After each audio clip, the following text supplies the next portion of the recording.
Welcome and thanks for joining us. My guest today is Congressman Neal Dunn, who represents Florida's 2nd Congressional District in the U.S. House. Congressman Dunn, thank you so much for taking some time to talk to us today. It's a pleasure, Nick. Thank you. All right, so here in Washington, we're talking a lot about federal funding cuts. We talk about this all the time now, and we'd like to get your perspective on how some of these cuts impact various elements of the healthcare delivery system across the country. So let's talk about your perspective on how federal funding cuts may impact healthcare programs, especially for patients with chronic conditions. Do you have any concerns about that moving forward? So the only healthcare cut actually is in the Medicaid program, and it's the cuts have been very targeted, and I think there's been a lot of misrepresentation about what we're cutting. We are literally cutting only the waste, fraud, and abuse, and what that means is if you're on the program illegally, if you're just say you're illegally in the country, you should not be on Medicaid. If you are ineligible for Medicaid and an American citizen still, but ineligible, then you should not be on the program. If you are on the program in more than one state, then you should only be on one. And so what that happens is, the federal government is paying multiple insurance carriers to sort of manage that Medicaid program. If they're paying for you to, let's just say in 3 states, then they're paying 3 times too much for you. And then the last group that we kicked off was the dead people. And it turns out there was a bunch of them. So, the way this comes down is if you're eligible for Medicaid, you still have all the exact same benefits you ever had in Medicaid. If you're not eligible, then we want you off, and that should make the program more sustainable, and save it actually for the future for the people who really need it, and that's the elderly, the infirm, the disabled. And so when you hear people have concerns or voice concerns about funding cuts potentially making it more difficult for people in lower income communities or underserved communities to access health care. Only if they're ineligible or illegal or dead. Yeah. So, I mean, that really is a pretty logical thing. That is true waste. That is true fraud. It's true abuse. I mean, and by the way, it's not always the patients. I mean, it might be the insurance companies that are signing up people in multiple states. And is that something that's ongoing? You're continuing to seek out that, as you say, waste, fraud, and abuse. That's an ongoing process? Yes, it is. Okay. And How it long do should you, be.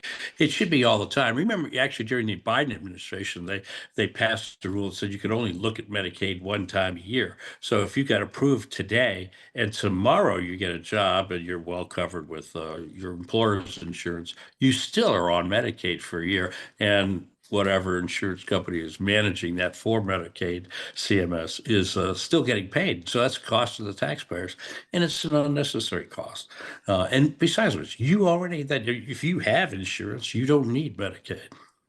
so let's move away from Medicaid and talk about research, medical research. It's so important. It leads to innovations, amazing innovations in the country. And some experts, public health experts, have expressed concerns about the federal cuts targeting certain research and maybe making it more difficult to come up with those innovations and Well, digging into research, maybe taking some funding out of research. How do you respond when you hear about those concerns? so specifically, let's talk about NIH, which is sort of the leading research institution in the country. Really, they sort of lead the way in a lot of things. Now, they by no means provide the bulk of research dollars or talent. That's actually comes through the private side. But NIH does tend to lead the basic science, and NIH actually they've taken them to the woodshed, as it were. They made a mistake during the SARS-CoV-2 pandemic. And it turns out the NIH actually funded and lent technical expertise to the manufacture, the engineering of SARS-CoV-2, which is a virus that killed 15 million people and counting. So that's a terrible mistake for NIH to make, right? You were counting on them saving lives, not taking lives. So this needs to be, they need oversight right now. We're going to bring NIH back. It's not going to get killed off. It's going to get its money, but they're going to have some new rules. And they're going to have some new oversight. And I'm very pleased, by the way, with the new director of NIH, Jay Bhattacharya, who's a eminent virologist and epidemiologist out of Stanford. Very, very bright guy, NIH researcher himself. And he's not against NIH, but we've got to clean up NIH. NIH did some things that are very outside their purview. I mean, we know that they deliberately circumvented the gain of function research rules that they themselves wrote, and that led to, as I said, 15 million deaths. Now, obviously, the Chinese were the proximate cause of that. They're the ones that accidentally leaked that out of their lab. I do think it was accidental, but it was clearly research that was designated as dual use. That is to say, yes, they wanted to see if they could make a vaccine for it, but they also wanted to potentially use it as a bioweapon.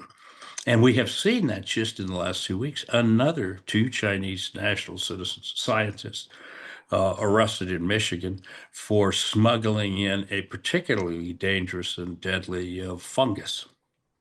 So you're not worried about federal funding cuts Not at all. So, I undermining mean, the I research? know, I know that good, honest researchers in various university settings and non-university settings around the country have been slowed down. Their money's been slowing down to them. They're not getting it the way they used to. But again, NIH needs oversight right now. You can't just turn your back on a mistake where you kill 15 million people. So let's talk about access to healthcare, moving away from the federal funding cuts that we talk about so often in Washington. Some patients have issues with access to healthcare just because of where they live. In rural areas, especially, maybe there are hospitals or other clinics that are a county away or something like that, and it requires a commute. How do patients who don't live necessarily right next to care get access to that care? What can be done to help them get better access or more easy access to healthcare? So I actually have in my district, I have a number of areas like that, and rural healthcare. And in fact, rural healthcare is hard. It's hard because the other thing we're doing is we're driving doctors out of independent practice. So the solo doc or the 2-3 doc group that used to take care of a nice community, and we have a lot of nice little communities along the coast there in Florida. That are underserved medically. So there's several ways to get to that. One is, of course, telehealth, and we want to strengthen that, give it a little more oversight, but also make it much more available. That's one. But two is another is let's go with rural hospitals. How do we get to those rural hospitals, rural clinics? And the answer is let's let doctors own them.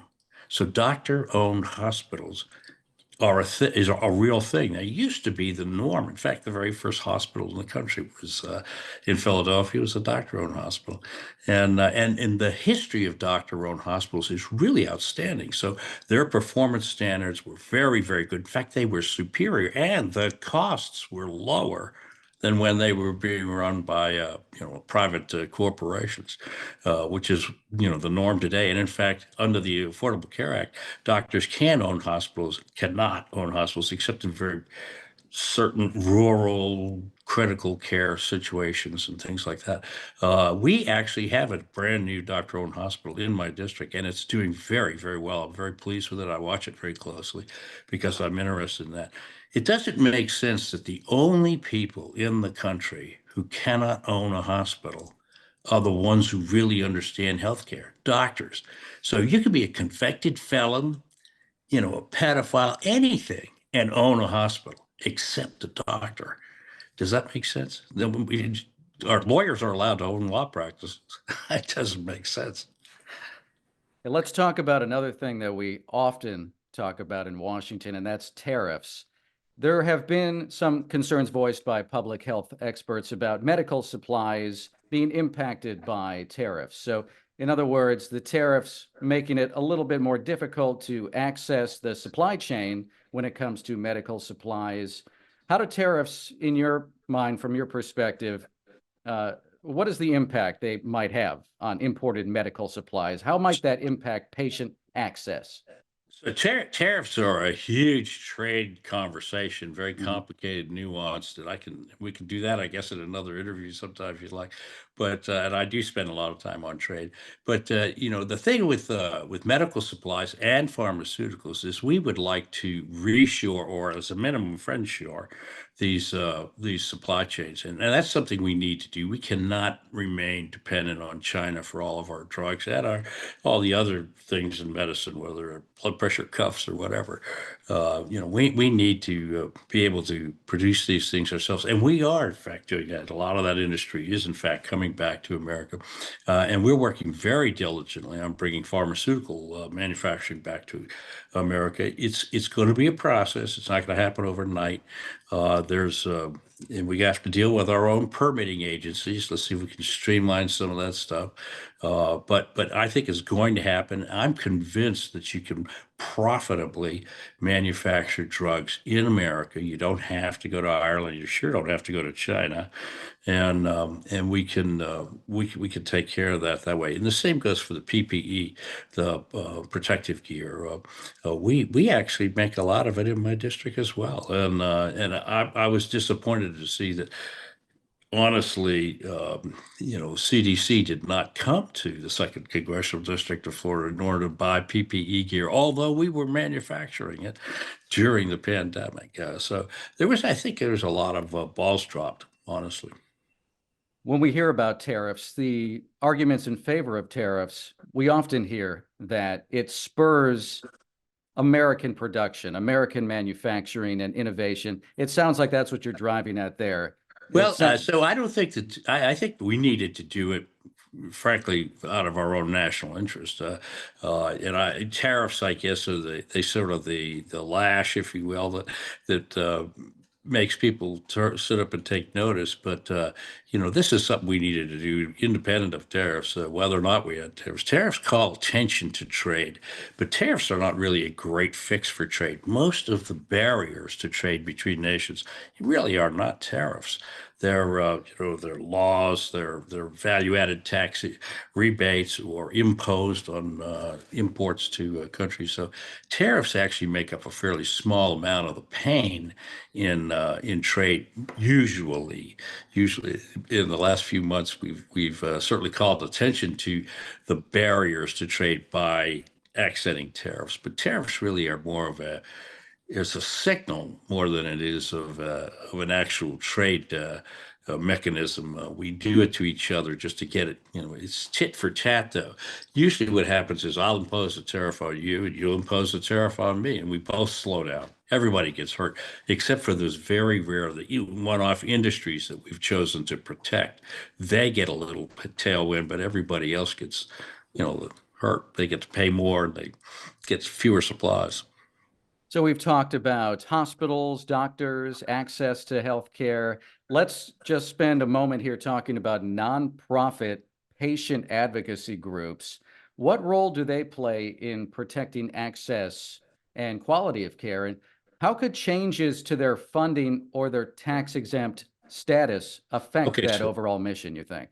I wondered because that was a pretty broad brush you were painting with there, but specifically on the tax exemptions on Yes, that, sir. I think that if they are legitimate patient advocacy organizations, that is to say, non-political, there's rules about, how much time and effort they can spend on actual electioneering, if you will, and so if they're legit advocating for sickle cell disease or, whatever, prostate cancer, I certainly belong to a number of organizations that advocated for prostate cancer patients. That was my niche. I'm a surgeon in real life. And I cared about that. That was my specialty. And I think those organizations do a lot of good work. He is Congressman Neal Dunn, who represents Florida's 2nd Congressional District in the U.S. House. I'm Nick Iannelli, and for more information on this series, go to WTOP.com and search the Healthcare Agenda.